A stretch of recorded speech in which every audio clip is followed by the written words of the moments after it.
Hello, Baby Bruce Jr. here, and welcome back to the Wheel of Legends. Where we last left off, I had reached level 3 in the main factions, and the Wheel of Legends was more like a time machine, because for this next level, I'd have to play the game as close to the day 1 build as I possibly could. This means no shrines, no sea forts, no buried treasure boards, not like I was going to use that last one anyway, just day 1 stuff.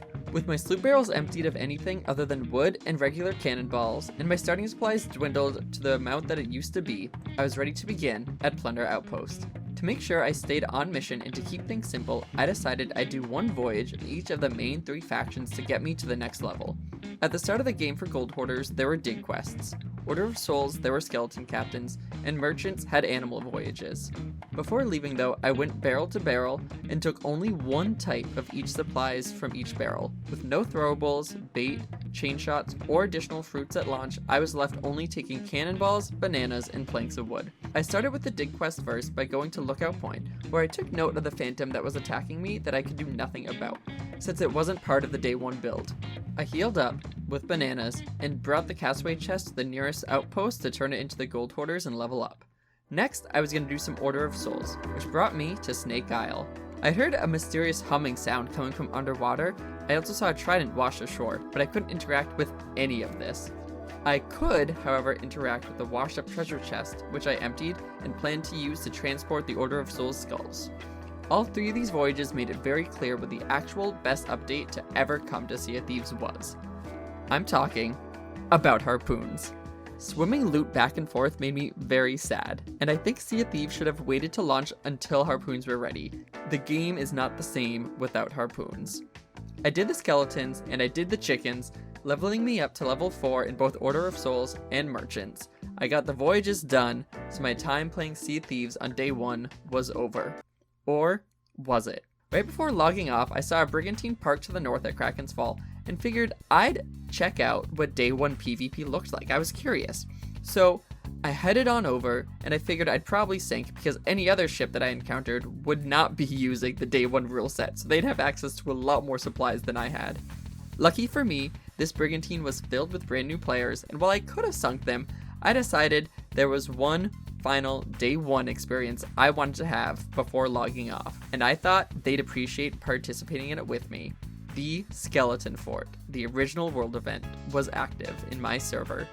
Usually left untouched nowadays, this world event was a PvP playground when Sea of Thieves first launched, and so I figured I'd end today with a bit of that. Let me tell you, when it comes to world event PvP, I think I got as close as I could have gotten to day 1 Skeleton Fort fights. I had warned my day 1 brig pals in our initial interactions to be cautious approaching the fort due to the cannons, so I got a laugh out of seeing them park incredibly far away and then cannon over to explore the cannon tower. This was their first day of Sea of Thieves, and their first skeleton fort, so I told them for helping me, they'd get all of the loot from the fort so long as another ship didn't try to take it from us. Yeah, dude, I'm sorry. There's a ship coming in, guys. There's a ship coming in. Should we shoot some times at it? Yes. It's coming in on the right. I chased the Athena 5 sloop to try to give my brig pals some time to get set up and ready for battle, but the sloop just ran, so I turned back around to the fort, and that's when things really started to heat up. They just kegged your own ship, guys, and now they're driving it away. They pegged their own ship? No, they kegged your ship. Your ship got kegged. I had jumped off my own ship to try and help the brig, but I was too late, and just as I jumped off, the player that kegged the brig was now occupying my ship. So we played a beautiful game of cat and mouse with him trying to pull up my anchor and me just simply trying to get him to peek so I could get a solid shot on him. Did you guys kill him? Oh my gosh, you did it! I killed him. Whose ship is this? This isn't the ship that's coming in. That's not great. Someone killed me! Someone killed me! Someone killed me! Luckily, the day 1 brig player that was left with me was there to deal with the fire, since due to my day 1 rule set, I couldn't do much about it. I went to grab some splashback water when— No, that's me! You killed me! In a moment of confusion, my day 1 pal killed me. No! Hey guys. Hey, Boots! Hi. We need to get Bruce. This guy killed me! No, I know, it's okay.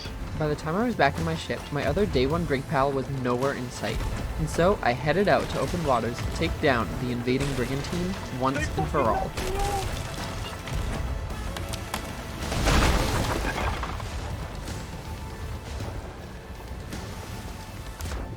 Me missing this board was a major oof.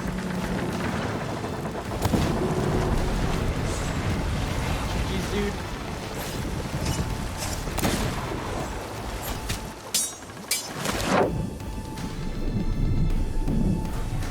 No shot, you killed me. Sorry. Listen. I'm gonna head back to the fort, okay? I'll see you there. With my ship sunk and only a sliver of health left, I decided I'd try to swim back to the fort. But I didn't realize what was coming directly my way. Hello. Hi. I'm not from the brig. I'm not from the brig. Hello. Hello. How's it going? Yeah. I'm on your ladder. You can hear me? Go up, go up, go up. Yeah, come up, come up. Are you come up. sure? We're gonna speak. So, Yes, I'm not gonna kill you. listen, But if you kill me, I swear I'm gonna Yeah, sink that's your fine. ship. I mean, Go, go. my ship already sunk. I was on this loop. Hi. How's it going? Can I have a couple bananas? Is that okay? Can I take your bananas just to Yeah. heal up? Thank you. So do you want to fight or you want to? Yeah. Well, let's sink this brig. Let's take care of them. This battle went on for about 10 minutes, and finally, we got them in a vulnerable position. With the French fighter off to board and locked down the ship, all that was left for me was to lay into them at every amazing angle I was given. They sink. GG's. With the PvP seemingly taken care of, the duo brought me back to the fort and helped me finish it off. Oh. I did truly feel that I had the day one experience of fighting tooth and nail over a skeleton fort. With the skeleton fort done, a fort of fortune popped, and in a way, this was bringing me back to the present, back to Season 8. And after being reminded of where I've been, I was happy to be where I'm at now. With my adventure for the day over, let's spin the Wheel of Legends to see how I will go from level 4 to level 5 in each of the main 3 factions. No boat. And I want to be clear, that means no rowboats, that means no sloops, no jumping on other people's boats, no boats. I better get my swimmies. All of this and more next time on Golden Sandsbox.